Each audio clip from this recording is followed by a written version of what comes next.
Hello, I am Rosana Cardos. I'm an ADHD coach, and my mission is to help people understand that being different is a superpower. It's nothing to be ashamed of. I can still feel the pain of being neurodivergent and finding out a bit late in life. I felt misunderstood by myself, by the people around me. I wasn't able to keep jobs.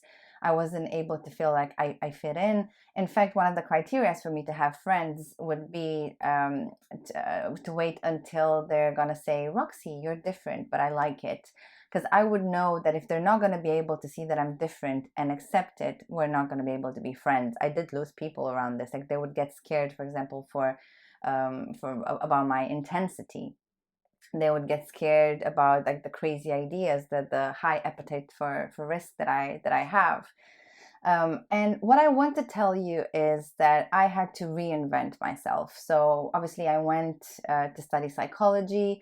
It was a personal quest. I was trying to understand myself because no one around me was able to give me answers. So I just went out to try to understand who am I. And it took me a few years. I have to say the 3 years of uni in Worcester Uni didn't really help. The masters as well didn't really help in terms of getting to know myself. Obviously, it helped to understand the world of psychology and how do you help other people.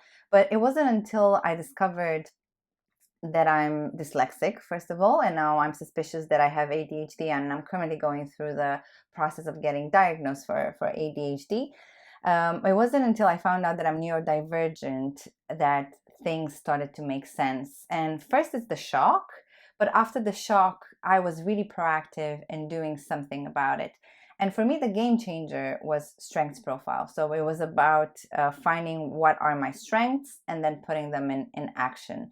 And I was able to understand that with every low that I have, I also have a peak. And if I focus on the peak rather than on the low, it can change. And this is what I want you to understand as well, that you have pluses and minuses. With ADHD, you have them more vivid, more strong.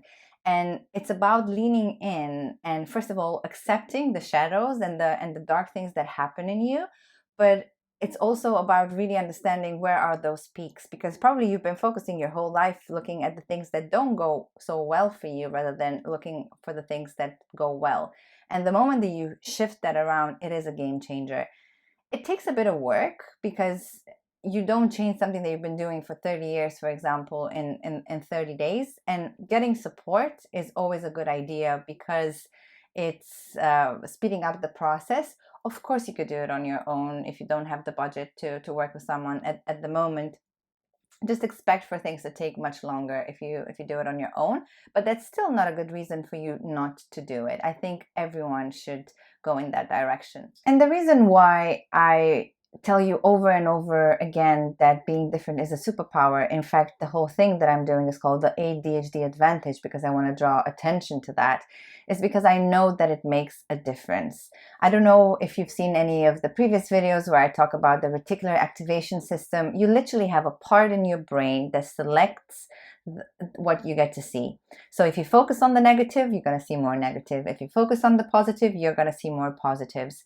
And the idea that ADHDers have more minuses than pluses is something that you have to get out of your head, because that's not true. It just means that you've repeated the thoughts that are not working for you. And I want you to stop that, and I want you to focus on the things that really work out for you. The company that I used to work for, called Strengths Profile, they have free versions of their tool where you can find out your strengths. That's a first step for you to do if you don't have budget to work with someone. Find out what are your strengths and then make a self-coaching plan on how can you focus more on that. You could work on your own. It just takes a bit longer compared to if you're working with someone. You can subscribe to my newsletter. I send out weekly newsletters that are knowledge-based. So I tell you about tools, I tell you about techniques, and then it's up to you to put them in action if you don't want to work together. But nevertheless, the information is there, and I'm making sure that I'm giving you all the best information in order to help you be a success. And again, my mission is to help you understand that being different is a superpower, but I know that it takes work, and that's why I'm giving you the tools to do the work. Good luck.